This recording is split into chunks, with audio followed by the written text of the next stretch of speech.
Hello, everybody. Welcome back to Making Action Happen. I'm Sarah Blackhurst. And I'm Brian McCain. We are back in the new year. We're excited. We're doing a slightly different format this year. We're going just strictly on demand. So many of our listeners, so many of you have enjoyed the on-demand feature, and so we thought we would just cater to that. We've got a great episode for you. We've got Colonel Bob McLaughlin with us. A lot of you already know who he is, but we're excited to have him. He's been doing some really incredible work in the last year or so. His entire career. But I was going to say specifically, he's been doing some really great work where he's pivoted and carried on what he's already doing to really help veterans with Mount Carmel. So we want to talk about that today. Before we get too far into that, I want to remind everybody that we have Voices of Rural Colorado coming up. This is the event that we do every year with Club 20 and Pro 15, our sister organizations for rural Colorado. So most people, it dawns on them as soon as you say it, but Action 22, we collaboratively represent 22 Southern Colorado rural communities. Pro 15 has 15 and Club 20 has 20 on the Western Slope. So we get together. It's a great event. We have tremendous support from our legislators and the executive branch. We do it. It's in Denver. If you get the email from us, then you already have the links to register for that. If you don't, it's on the website. Yep. Yes. If you go to action22.org, it's the first thing that pops up, and you could go to the registration, buy tickets, see the agenda and all that fun stuff. And the tickets for the 2-day event are only $100. Yeah. And so we really encourage everybody to go. It's going to be your best opportunity to connect with the legislators at the beginning of the session. So if you want to do that and shake hands and make sure that they know who you are and what you're talking about, you need to be there for that and also see what else is going on in the state. So yes. And then also kicking out the show, we kind of switched our format. Instead of going from a live weekly show from 1 to 2, everything's going to be recorded. Everything will be video. So I have put most of the video up on YouTube, and you could just go to Making Action Happen on YouTube and it'll pop up and any major podcast platform. But it's a work in progress. So we're a little messy right now, but we invited Colonel McLaughlin on to be the experiment, if you will, for our new format.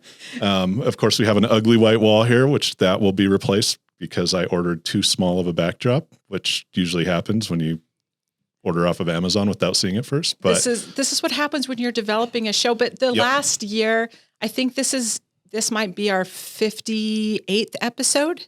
Something like that. It's around there somewhere. So we're getting pretty close to 60 episodes that we've had out, which is when we get to 100, we'll celebrate it. But this has been a tremendously powerful tool for Action 22 in the last year. So we're really proud of it. So we're especially excited to have Colonel McLaughlin as our first guest this year. So, all right.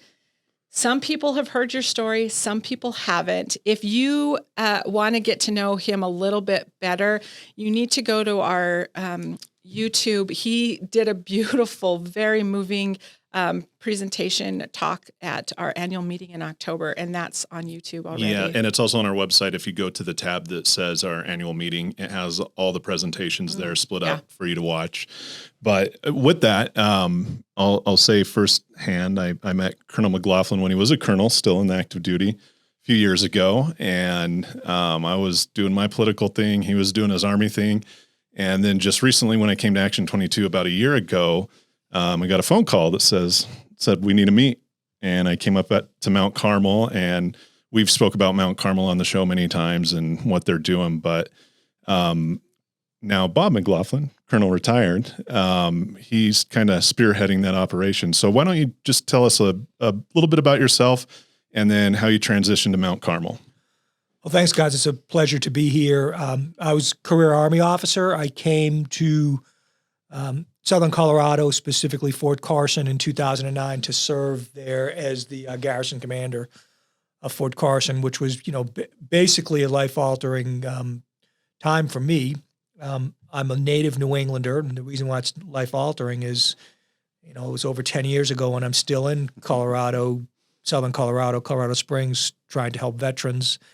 Had no idea at the time when I showed up at Fort Carson that this would be my future, but wouldn't change it for the world. I think the community here in Southern Colorado, specifically in Pueblo, obviously is a military-friendly community that wants to make sure that our veterans are cared for. I'm privileged to work with Doug Fitzgerald, who's sitting in the room over there smiling, here in Pueblo to do just that. So how did we get here? I was fortunate to serve with some great men and women in our military, all different branches of service. I'm a soldier, several deployments, both to Iraq and Afghanistan. And during all the deployments, I assure Americans that young men and women will always rise to the occasion in the darkest of times and the most challenging of times, and always take care of each other and value the mission and the values that brought them into the military: loyalty, duty, respect for others, selfless service, honor, personal courage. All those things are alive and well in our military, and they're alive and well in our veterans. I had an opportunity as I was serving at Fort Carson to meet Jay Cimino. Jay has some roots in Pueblo. Jay, very successful businessman in throughout Colorado with Phil Long Enterprises. Jay's a former Marine. He and I became friends basically because of what we try to do in Southern Colorado together. South of Colorado Springs and Trinidad and the Pinyon Canyon Training Area. And Jay built the Mount Carmel Health and Wellness Center in Trinidad, and he always had an affection for the town of Pueblo. And he always told me about his time in Pueblo and introduced me to a lot of good people here throughout the years.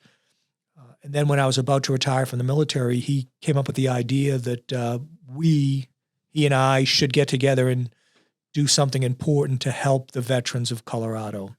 The idea of the Mount Carmel Veterans Service Center was born probably in 2013, after he had already been operating the Mount Carmel Health and Wellness Center in Trinidad, which is doing great things for the community there. So that's how it started. Jay's very persuasive.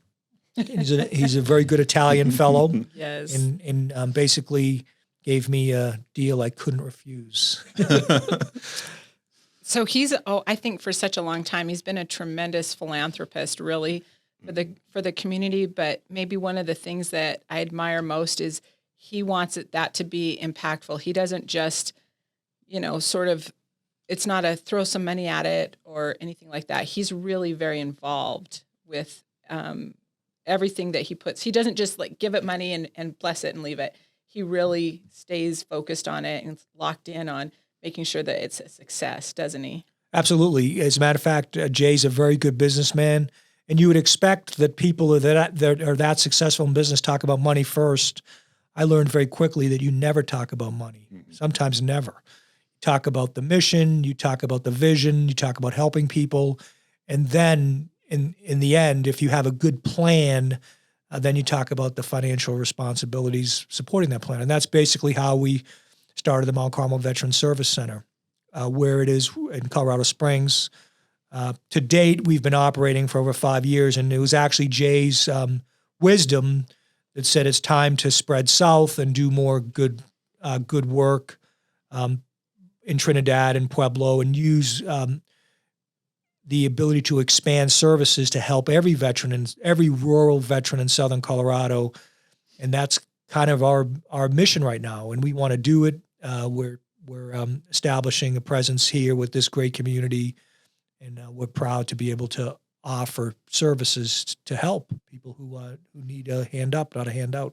This is a little off topic, but can I just take a second to talk about the Mount Carmel facility in Trinidad?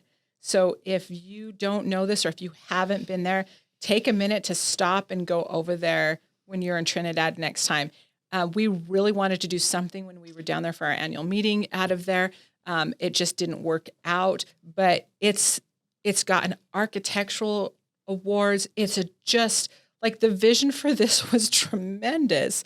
They took this old church, they lifted it up, and then they were remodeling it. They lifted it up, built basically a basement. It doesn't feel like a basement, but a bottom floor, and then they lowered the church back down. But the way they've preserved it and the way it's just sort of a jewel and it's very much a service to the community is really, really a cool story. Well, it's pretty amazing. You know, Our Lady of Mount Carmel was Jay's childhood church, and in 2007, it was in disarray.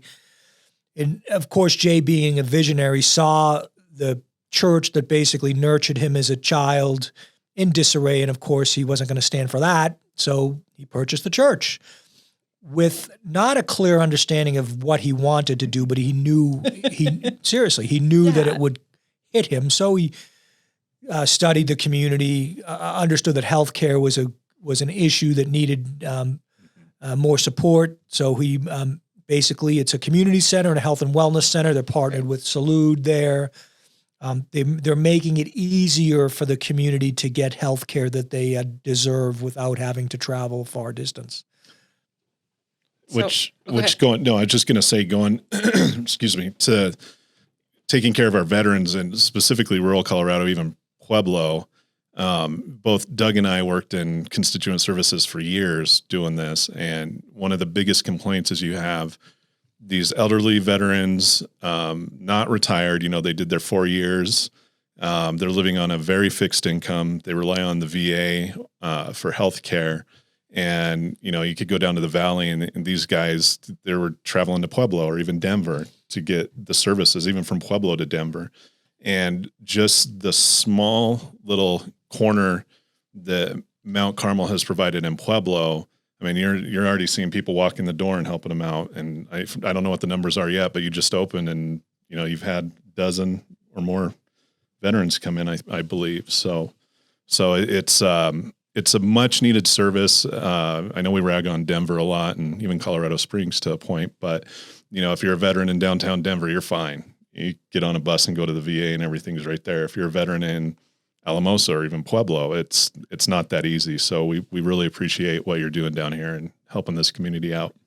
So 4,000 veterans in Colorado.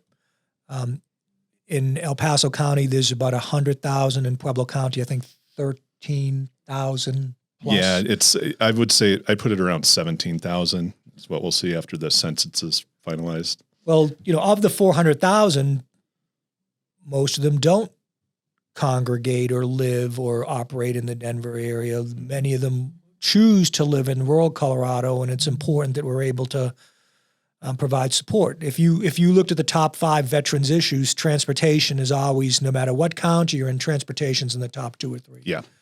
And to bring services to Southern Colorado where veterans don't have to travel is going to be very important, and it's one of my priorities. The VA has had the Community Network of Care program in place for about 2 years now, where providers can opt in to be a community network of care provider, whether it's specialty care, primary care, behavioral health. What I'm hoping to do with partners in this region is to get more of them to be part of that network so that veterans can get the care that they need and deserve right here instead of having to travel. So when you Colonel, give us some examples of some of the specific things that you've done recently, or maybe the top things that you guys have done recently through the Mount Carmel Veterans Service Center. They're great. Anytime I talk about the Veterans Service Center, when Mr. Cimino first challenged me to do something, I asked him what he wanted to do, and he said, "You better tell me because I think you've got some experience." Right. So basically, from my almost 30 years in the military, we know that the military wraps itself around military families. We know that once someone separates from the military, the VA is not chartered to take care of families. And everybody knows that the nucleus of any veteran's life, man or woman, is his or her family. What we want to be able to do with the Mount Carmel mission is to provide services for the entire family, not just the veteran. Our core competencies are transition and employment, which is absolutely on everybody's mind upon separation from the military. People ask themselves the big question, whether they're a 30-year guy like myself or a 4-year one-termer, what am I going to do when I grow up? I'll let you guys know when I answer that question.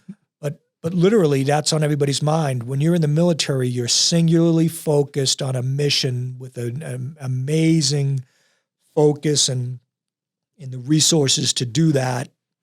And then the separation is often challenging because what veterans will tell me is they lose focus. They don't have a sense of team. So having employment that means something is important. So what we've been doing for the last 5 years is trying to link the talents of a veteran with the right employer, and then come alongside the veteran and the employer to make sure that everything is going okay. Because transition is hard no matter what you're doing in life, and coming out of the military is a very interesting transition. So doing that transition, ending in meaningful employment is very important to me personally, because I know it's on the forefront of everybody's mind when they're coming out of the military, or whether they might have been a veteran for 10 years and had a life-changing event and need employment or a change of employment. So we do that every day. We have good partners in Pueblo, and we're going to keep partnering with organizations to make it easier. We do counseling too, behavioral health counseling at our place up in Colorado Springs. What I'm hoping to do with many of the organizations here in Pueblo is do more connections with the community network of care so vets can get the health care that they need locally.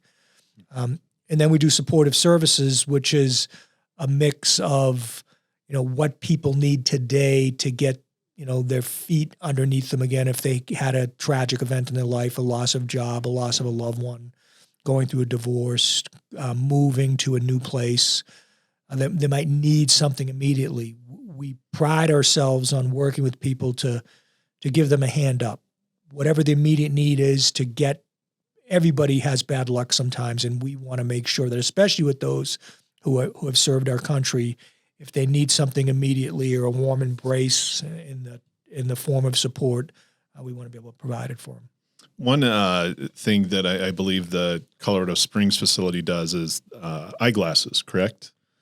We, Keegan Meyer, great guy. He approached me about 3 years ago and said he wanted to do something to help veterans. If people didn't know this, the VA outsources eye care, optometry, and glasses. Keegan set up Veterans Optometry organization and operates right in the main lobby of Mount Carmel. They do great work. More and more people are coming in to get their glasses. The goodness about what we're doing in partnership is when a veteran comes into Mount Carmel, it's not just an optometry center. Mm-hmm. They come in and they see the other services. Like I said, it's a family affair. Mm-hmm. Many times, veteran man or woman will come in for a specific service, and the spouse will see everything else that happens at Mount Carmel, and together they'll be able to navigate other resources, whether it's a new job, whether it's supportive services, whether it's something for their kids.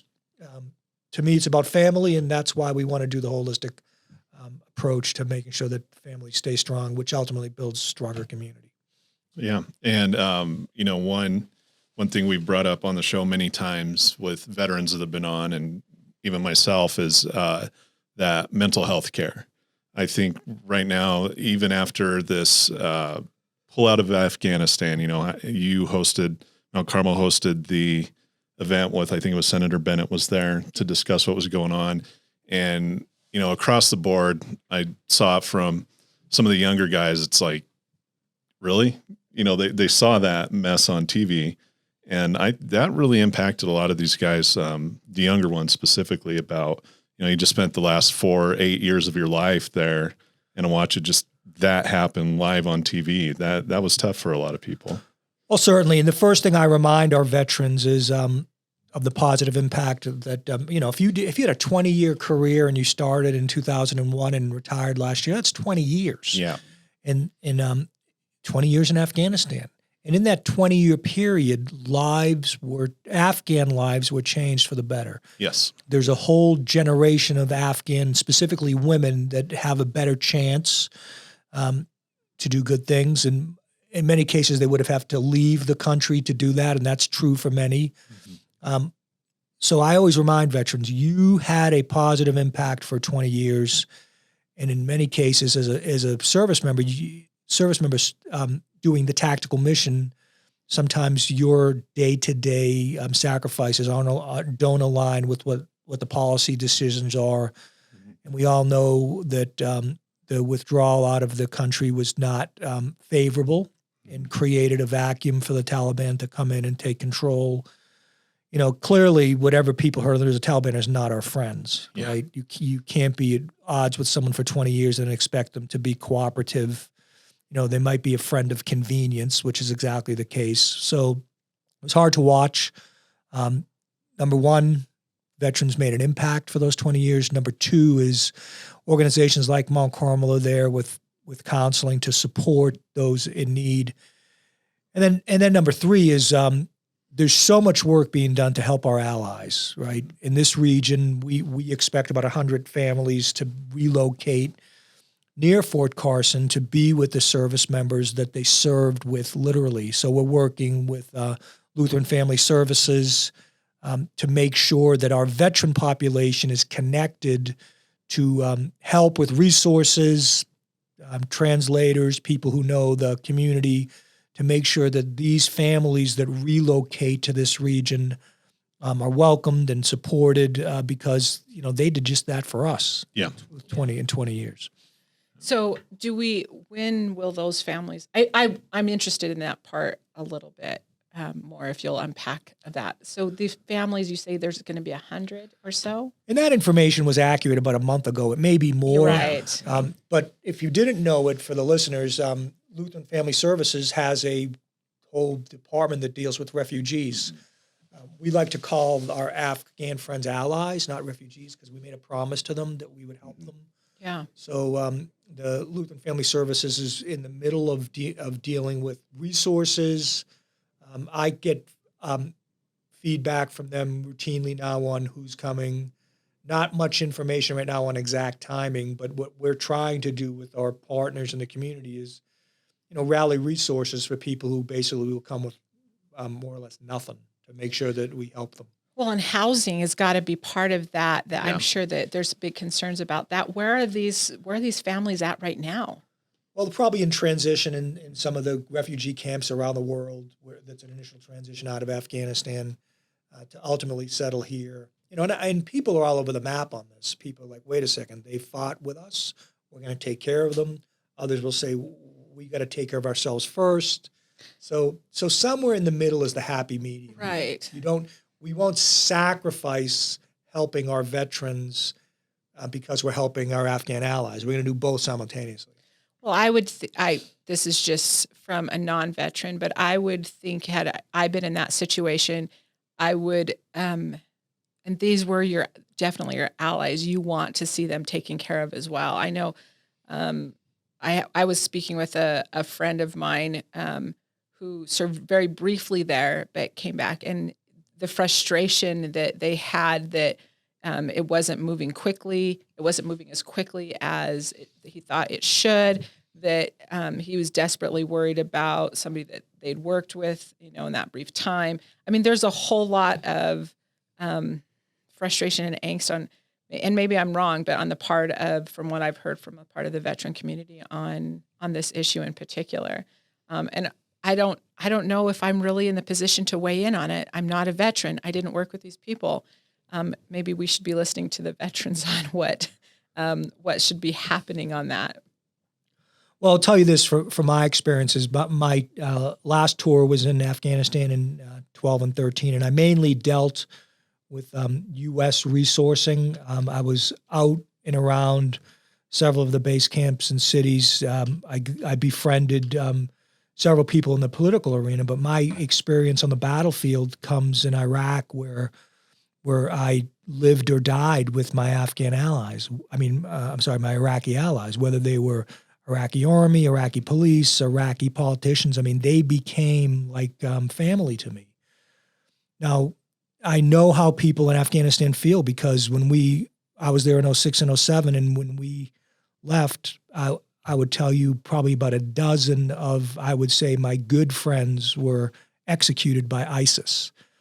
So to put that much of your life in the hands of brothers and then know that our withdrawal from Iraq led to their execution by our enemies, still something that it's hard for me to deal with today when I think about it. That's why I understand the importance of helping our Afghan allies that are resettling, to make sure that they have a chance. For me personally, it's makes me feel good to be able to do that, knowing that I wasn't able to do anything for my friends in Iraq. And that's got to be a general feeling within the veteran community to know that they're due something. Maybe that's the best thing that we can do for the veterans at this point, is to support them in supporting those allies. Sure. It's an opportunity. All veterans want to be, it's just in the nature of someone who has served to serve. COVID's a perfect example. What a difficult year 2020 was, and we're still dealing with challenges. But what I found within the veteran community is, first, many vets with means said, I need to support something. I need to give to something. Many veterans wanted to volunteer to help. At Mount Carmel specifically, we do food drives to help. Doug led a food drive here in Pueblo. Thanks, Doug. And veterans come out to do that, to help others, to help other military members that are in need. So when I first started Mount Carmel, it was all about providing services. What I didn't realize at the time is it's also about providing opportunities for retired veterans, for veterans that want to still give back. That's a form of healing too. So it is, absolutely. Yep, and we're proud to do it. We're proud to bring in volunteers that can help the community. And I know that as we grow more in Pueblo, we'll have more of the same. Yeah, absolutely. So switching gears a little bit, we like to kind of make it fun at times.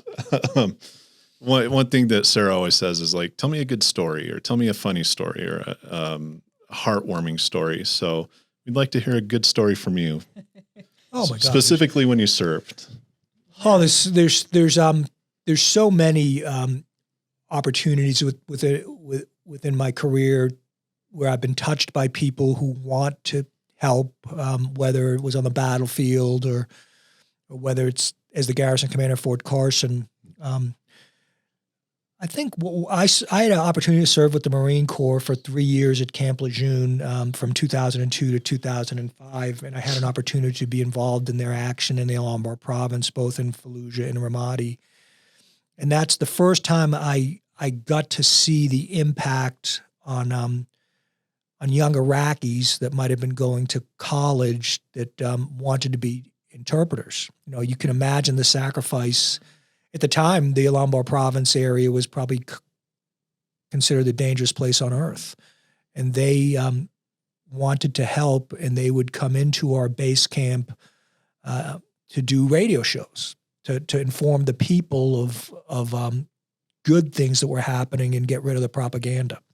So to me, it was heartwarming to watch them sacrifice and take great risk to work with us to do something good to help their people. I'll never forget it. So there were men and women in their mid-20s trying to make a difference in a very tumultuous time in their country. And that would be terrifying. That would be like somebody here in, say, the States, that would be like, well, I want to help out and volunteer with Catholic Charities helping a family. And it's like, okay, but you might get killed for doing that. And most people will be like, okay, I'm not going to do that. It is amazing to watch. And then the other thing that was important to me during my second tour in Iraq is, and I even said this back then, if we spoke a common language, this would have been over in 5 years. Yeah. Right? If we could communicate effectively with those, with culture and language, culture is one thing, language is another, but the language barrier prevents so much. So to have so many nationally born people from that region come forward in this country, they didn't have to volunteer to do that. Yeah. But I served alongside many of them that, some middle-aged guys. One of them was a maitre d' in Chicago, and he came to want to do this. He earned a good living, and he worked with me every day on the battlefield.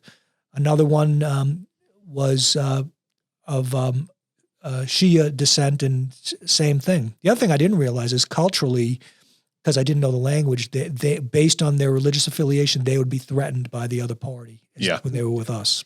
There's this is a funny story that kind of goes back to that. I worked with a guy, and this was years ago, and he ended up working for a government agency where he basically went in, and it was with a nonprofit as well. And they went to Africa and some of the more war-torn areas of Africa where you had, various tribes and warlords that were different political parties, different, beliefs. And his job and his wife would go in and teach them about just say, not even democracy, but how government works, how you get along with each other, how elections work. And he had a video, and I have it somewhere. I should try to find it, where he basically is sitting in this village, and all the surrounding villages are there, and they don't really care for each other too much, and they're kind of vying for power. So he said something like 36 political parties were in this room. Yep. And he goes, okay. And he's like, anybody, can you tell me that, say this party's in charge here and you're working with them, or you're both in charge, and they say something you don't like, or introduce like a policy that you don't like, what do you do? And then, they kind of look around, and one guy raises his hand and he's like, you kill him. He's like, well, no, we're not going to do that. They're like, what? It's like, no, you don't kill them. Great. We're going to have a discussion about how to find compromise and make this work for the best of everybody. But it was the same thing. It was a cultural and a language, because, in some of these areas, even in Afghanistan, you go to areas where one village doesn't even speak the same language as the next village. Right. They're, different dialects. And that kind of, that grows into something that's like, well, we'll just kill them, and then we'll be fine over here, But so during your time in Afghanistan and Iraq, and then coming here to Fort Carson, going back to the transition when you get out of the military, and you have these vets that come back that have been on multiple deployments, and they're getting out. When I got out of the military, it was like, you'll get your DD-214 in the mail. Good luck. And then they just kicked you out. And this was back in 2003, 2004-ish. And I know the Army and all the branches kind of struggled to find a way that would work to help with that. You had everybody that would go through job training before they get out, or the schools would come in. They seem to have got better at it over the years. But if somebody's just getting out now, say I've been in for 12 years, I have multiple deployments under me. I went in when I was 18, and now I'm like 32 years old or 30 years old, and I'm looking at that gate. What will the military do to help prepare me for the real world? Well, the most important thing is, I believe in 2009, under President Obama, signed the VOW Act. Mm-hmm. So for those veterans out there, the first sergeant's going to have you in the motor pool to the very last day, right? That's how it is. You're a service member, and you're going to serve until we're done with you. And that was the prevailing attitude in our military. And there's nothing wrong with that, because the taxpayers pay to fight, and you can't fight unless your equipment is clean, and your equipment can't be clean unless you're in the motor pool doing that dirty work. And, but we even in 2017, I think it was $350 million of unemployment that was being paid by DOD. Mm-hmm. Which is a pretty significant chunk of dollars for unemployment. And I think policy, what they realize is we need to do better. And I've watched this transpire over time. Mm-hmm. We need to do better at bridging the gap, career skills gap. So on Fort Carson, for example, the Soldier for Life Center is all about making sure that organizations on the military installation and partner organizations like Mount Carmel are there to start a transition for employment that could start as much as 120 days prior to separation, with internships and fellowships. So now in this region, if you're a service member, any rank, and you want to finish your career in a meaningful employment, you don't start looking the day you separate. You already are in a job. So the promise of the VOW Act is that you will have a job when you separate, which is a huge, which is a sea change in mentality. Yeah. Because you can't be in the motor pool one day and then working at Home Depot the next. You could if you were lucky. Yeah. But it's like getting new shoes. You got to try them out. So what we're doing with Mount Carmel and the great leadership on Fort Carson, which kind of leads it for the other installations, is making sure that that military members and spouses and kids get an opportunity to seek out employment that's meaningful. Everybody knows that the post 9/11 GI Bill was meant to help people with school, and unless properly coached and counseled, there are horror stories with a veteran thinking that they can support themselves on that, and they can't, because the money, aside from the tuition, the per diem or stipend that you get is only good while you're in school. You can't live off that. Right. So Mount Carmel balances education and employment to make sure that the transition is smooth. By the way, we're talking about employment, but school is sometimes a foreign animal to a mid-level NCO or junior officer that hasn't been to school in a number of years, and you got to go back there.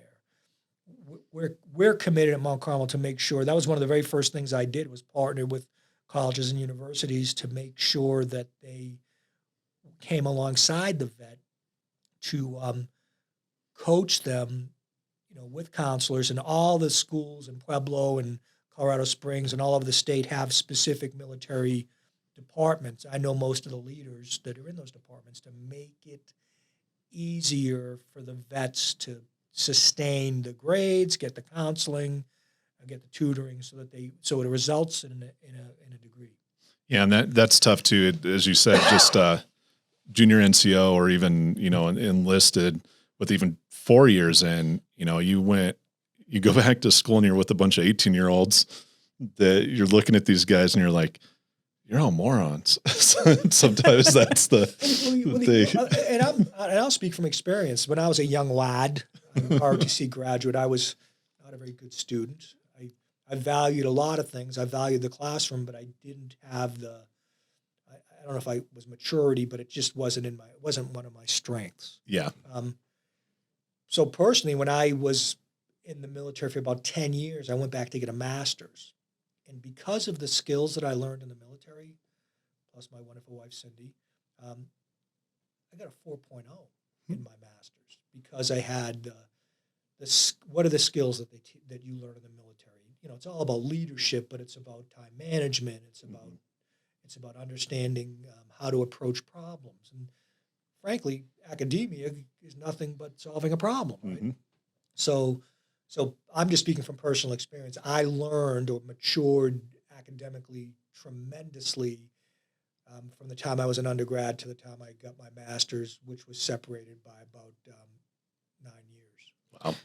So I was going to say that that reminds me of a story that our friend Paul Hendrickson, we went in, he was having some frustration because, he did a whole lot to really develop that veteran community out at CSUP. And he talked about how one of the difficulties in that transition was that they'd go, these guys who were just getting out and on their GI Bill would go, and they'd be required to do orientation, or they'd be required to do all these things that were designed for 18-year-old kids who'd never been away from home, who'd never done this, and they'd have to go to these things. And there was already such a huge divide that a lot of these guys would just throw up their hands on some of those things. And, we know, I think that I have to ask you. And to be fair, Paul was a little intense too. I mean, he's very intense. Yeah, there's no, but that's part of that. But that's that part group. of that. This guy, he came out. He started a very successful business here. Graduated, doing great. A close friend of both me and Doug. But he got out, I think after 8 years. It was. He was in for 8 years. Yeah. But he was a Ranger.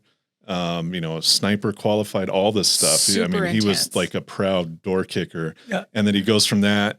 And he's like, okay, well, I think I'm going to try school now. And he got there and was just like, I would see it in his eyes because his mind. he set up the Student Veterans of America chapter at CSU Pueblo with some other vets. And I would go in there for their opening, and they had a little lounge area, and he would just be in there just like staring. So I have a opinion on the cultural clash there, which I think is something that veterans can negotiate or navigate if you go in with an open mind, right? Yes. The end justifies the means, right? Yes. You know, going through the door, and you're not kicking the door in this time. You're opening it to go to school. But he got that after a while, but it took a while. you know you're after a degree.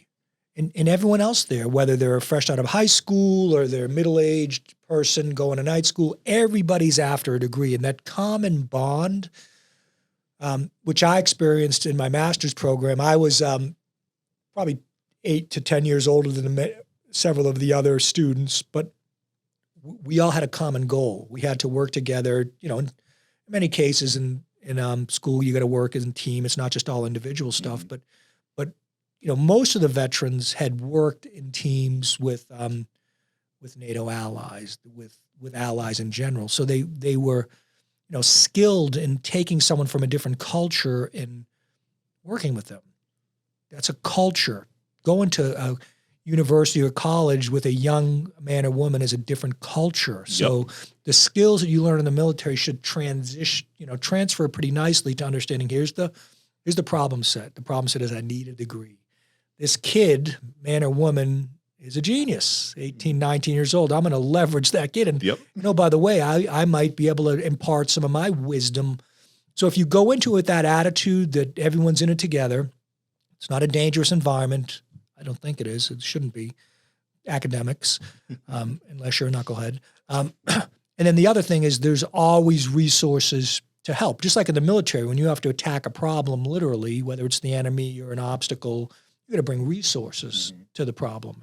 Academics, it's the same thing. If you don't understand what the professor's saying because he's speaking in tongues, which was my situation, I never understood, is you go get a tutor, right? So all those things I would challenge veterans going to school, approach it in a way that you did with the problem set in the military.